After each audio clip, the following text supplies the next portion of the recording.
Final Cut Pro just got a huge update, version 12.0.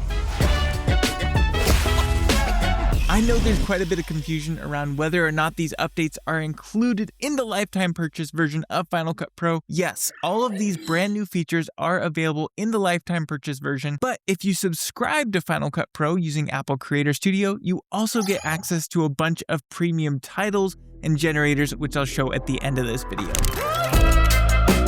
Transcript Search will analyze your footage as you bring it in. It'll transcribe it to English, and then it will make that a searchable item directly inside of Final Cut Pro's browser.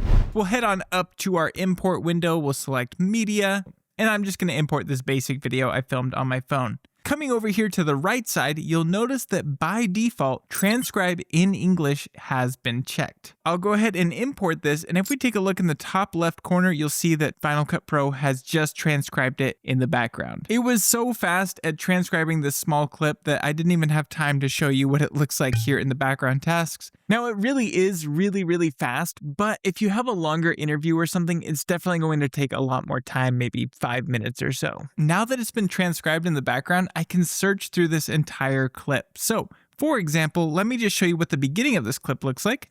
So this video is to quickly test how the transcript search works. Obviously, I don't want to have to watch through this entire clip to find the exact segment I need for my video. All we're going to do is come up to the top to our search toolbar. If you don't have this, you can just click on the little magnifying glass and we can search for whatever we want. So I know later that I talk about subscribing. So I'll just type in subscribe. And if we push play now, and one last thing I want to ask for is that you would consider subscribing and helping me reach 100,000 subscribers before the end of the year. You'll also notice that if I were to exit out of this little search segment, that it will automatically highlight the moment that said subscribe in the text. But you can take this to a whole other level if you go ahead and click on the magnifying glass here with the down arrow, and you'll notice that there's this transcript menu.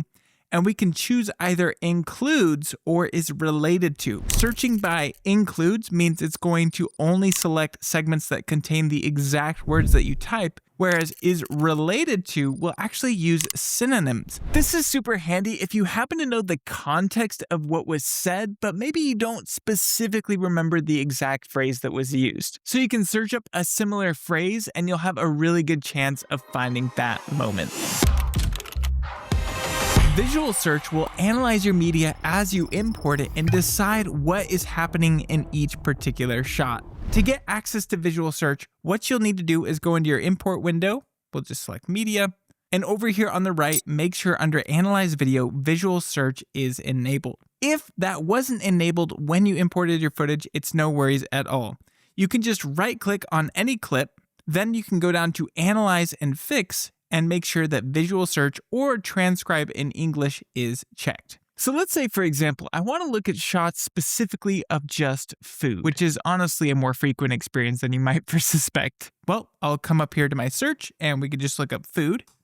And just like that, we are now looking at all of the shots that it thinks contains food or something relevant to that. So we have some really amazing pizza. We've got gelato. Looking at all this food makes me really miss Italy.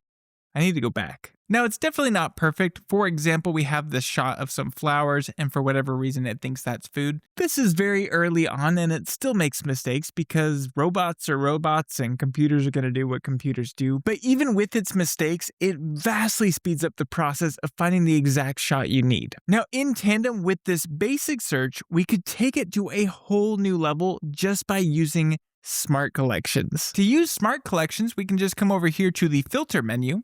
And in here, you can see it has set it to visual because that is what my last search was. But we can click on this menu. We could do just a transcript search, but we want it to stay on visual. We want it to be maybe trees. And now we can create a new library smart collection. And I'm just going to call that trees. So now anytime I import footage and Visual Search identifies that a tree is in the shot, it's going to automatically add it to this Smart Collection folder. So hopefully you can start to see just how powerful this will be at organizing all of your footage in just a matter of seconds. Now there is something important you should be aware of, and that is that Visual Search and Transcript Search are currently only limited to English. I'm so looking forward to when everybody can start to use this feature as more languages are added, but until then, you might need to get a little more practice in Duolingo. To use beat detection, I'll go ahead and just drop a music clip down here on my timeline, and because I don't have any other media, it's asking me what settings I want to use. With my music in place, all I need to do is go over to my magic wand. Clicking that will select Enable Beat Detection. You'll see very quickly how fast it analyzes this song. That was all in real time. I didn't speed anything up. And now we have what's called the beat grid. The beat grid, when you have snapping enabled with N, will snap the playhead to wherever one of these lines are. You'll also notice that we have some thicker green lines as well as some darker, more subtle green lines. These thicker green lines are indicating when there's a new part of the song. And this really is the best feature of beat detection because I can very quickly see when the music is moving into maybe a new melody or just a new rhythm in general. Now, because that snapping is enabled, if I were to say get my range selection tool, I'll just push R. We can click and drag between two moments where that thicker green line is, and I'll push backspace or delete. And now we've removed that section and we've created a musical edit. So here it is before the musical edit.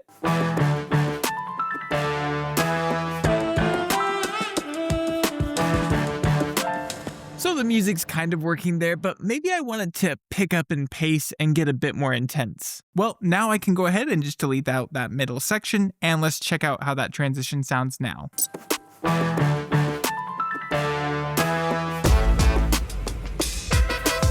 But this could also very easily be used to extend out your music. Let's go ahead and create a cut on this section here. I'll just get my blade tool and create a cut. With my arrow tool, I'm going to push Option, click and drag to duplicate.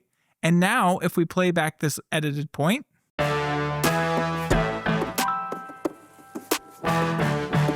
so I can extend this music as long as I want. We could select both these sections and just keep on copying it over and over. And now we have a much longer piece of music. Now the last element of beat detection is being able to enable it or disable it at will. To do so, you just come over here inside of your timeline. You'll see this little musical note, and I can turn off the beat grid at any time. You can also push 0 on your keyboard for all of you keyboard shortcut aficionados. Now there is one last bit of info I want to cover if you are a subscriber to Apple Creator Studio. By subscribing, you do get access to some additional premium content, and that word content being very important. If we go up to our titles, you should notice these blue dots. Those blue dots indicate brand new content that's available inside of Final Cut Pro. And there's even a new title category, so you can very quickly see the brand new content you have access to. This cloud icon indicates that it needs to be downloaded before I can use it. So I'll go ahead and just click on that cloud and it will very quickly download it. And now I can drag it down onto my timeline and use it like any other title. You'll also notice if we head over to our generators, that there's some additional new generators that you can use. So there's stuff like this dotted grid, the split color generator. You'll also notice there's some new transitions available directly inside of Final Cut Pro, and those are found, of course, over here in the far right under the new category, and we can just very easily download any of these with the cloud icon. Again, it is not required to be an Apple Creator Studio subscriber. It's only required if you want access to the premium content, that being the titles, generators, and transitions I just showed you. But if you want any of the features that were talked about in this video, you have access regardless of if you are subscribed or not. Thank you so much for hanging out with me. If this video was helpful to you in any way, maybe consider pressing that like button and consider subscribing to help me reach 100,000 subscribers before the end of the year. With that being said, I cannot wait to see you in the next one.